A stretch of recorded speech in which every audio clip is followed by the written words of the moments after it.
عمر فاروق جب دائرہ اسلام میں داخل ہوتے ہیں، میرے حضور نے دعا مانگی، یا اللہ، حضرت علی المرتضیٰ شیر خدا سے یہ روایت ہے، فرماتے ہیں سمعت رسول اللہ صلی اللہ تعالی علیہ وسلم، میں نے آقا کریم علیہ الصلوۃ والسلام کو یہ فرماتے ہوئے سنا، یقول، حضور فرما رہے تھے، اللہم اعز الاسلام بعمر بن الخطاب، اللہم اعز الاسلام بعمر بن الخطاب، اے اللہ عمر بن خطاب کے ذریعے اسلام کو عزت عطا فرما۔ حضور کے ہاتھ ادھر دعا کے لیے اٹھتے ہیں اور ادھر عمر ننگی تلوار لے کے گھر سے نکلتے ہیں کہ آج مسلمانوں کے نبی کا جو نا وہ میں آخری دن ہے، آج اس کا ختمہ کر دوں گا۔ گھر سے نکلے تو ننگی تلوار ہاتھ میں ہے، بڑے جوش میں چل رہے ہیں۔ راستے میں ملاقات ہوئی تو کسی نے پوچھا، عمر کہاں جا رہے ہو؟ کہا آج مسلمانوں کے نبی کی خیر نہیں ہے، لیکن میرے رب کی قدرت کو کچھ اور ہی منظور تھا۔ یہ جو شکار کرنے جا رہے تھے، رب نے انہی کو ہی شکار بنا دیا۔ اللہ اکبر، یہ کس نیت سے نکلے تھے، لیکن رب کی قدرت، ہمیشہ رب کی تقدیر غالب رہتی ہے۔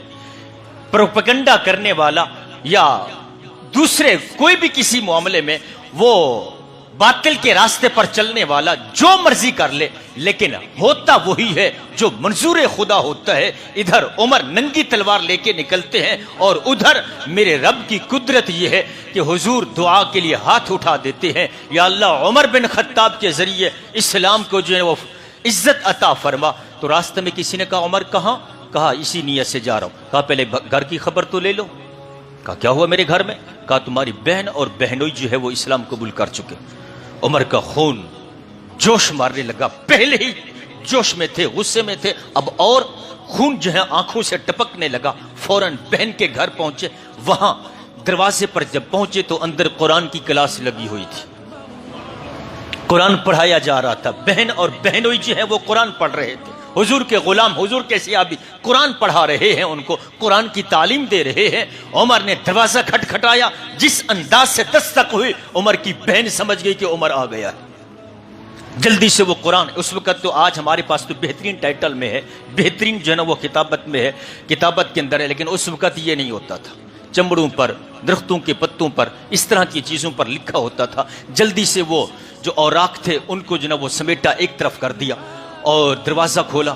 عمر نے آتے ہی یہ نہیں پوچھا کیا کر رہے تھے، کیا ہوا، کیا میں نے جو سنا وہ ٹھیک تھا، کوئی ایسی بات نہیں، بس بہنوئی کو پکڑا اور مارنا شروع کر دیا۔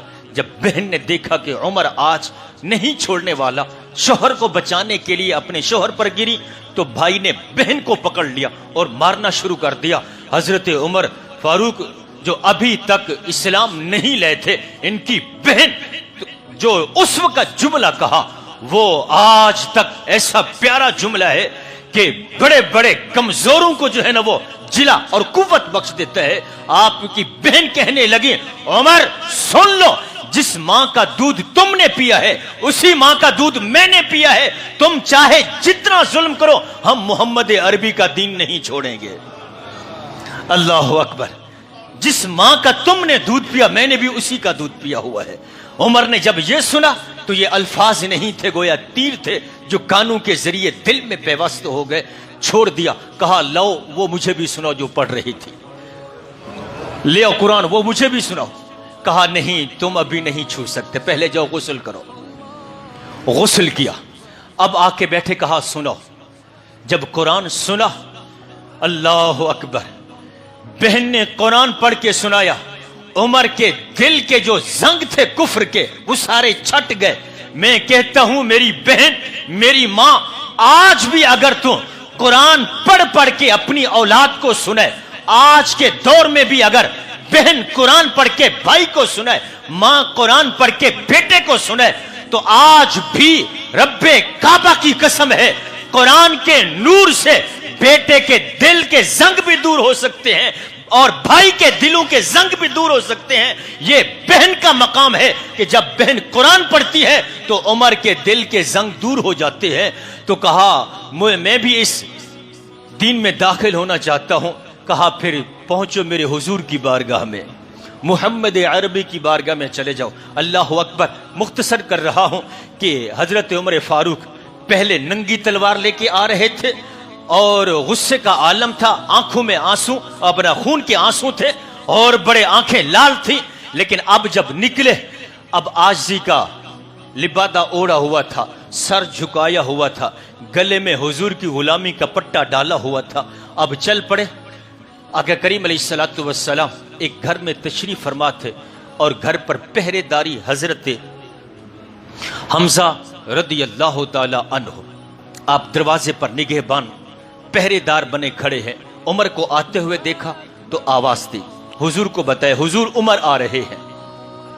تو صحابہ کرام نے سنا عمر کا نام، تو جو غریب صحابہ تھے جو کافروں کے ظلم سہ چکے تھے وہ دہل گئے کہ عمر آ گئے، اب پھر یہاں کوئی دنگا فساد نہ ہو جائے۔ لیکن آپ نے فرمایا گھبراؤ نہیں۔ حضرت حمزہ نے بھی یہی کہا کہ گھبراؤ نہیں، اگر اس کی نیت اچھی ہے تو فابہا، اور اگر کسی اور نیت سے آ رہا ہے تو اسی کی تلوار سے اس کی گردن اڑا دوں گا۔ جب آئے اور آ کر کے آقا کریم علیہ الصلوۃ والسلام کی بارگاہ میں اللہ اکبر اسلام قبول کیا، تو حضرت عبداللہ بن عباس اس کے راوی ہیں، جب انہوں نے اسلام قبول کر لیا تو حضرت جبریل امین آ گئے۔ حضور فرماتے ہیں حضرت جبریل امین آئے اور آ کر کے عرض کرتے ہیں فقال یا محمد صلی اللہ تعالی علیہ وسلم، اے یا رسول اللہ صلی اللہ علیہ وسلم، عمر نے جب یہاں اسلام قبول کیا، اچھا عمر نے حضور کا ہاتھ تھاما اسلام قبول کیا، جس نے مسلمان بیٹھے ہوئے تھے وہ سب نے نعرہ تکبیر بلند کیا، مسلمان خوش ہو گئے عمر کی اسلام لانے سے، اور ادھر انہوں نے نعرہ تکبیر بلند کیا، ادھر سے جبریل آ کے خوشخبری دینے لگے کہ یا رسول اللہ صلی اللہ علیہ وسلم کہ آسمان والے فرشتے بھی مبارک بادیاں دے رہے ہیں ایک دوسرے کو عمر کے اسلام لانے پر۔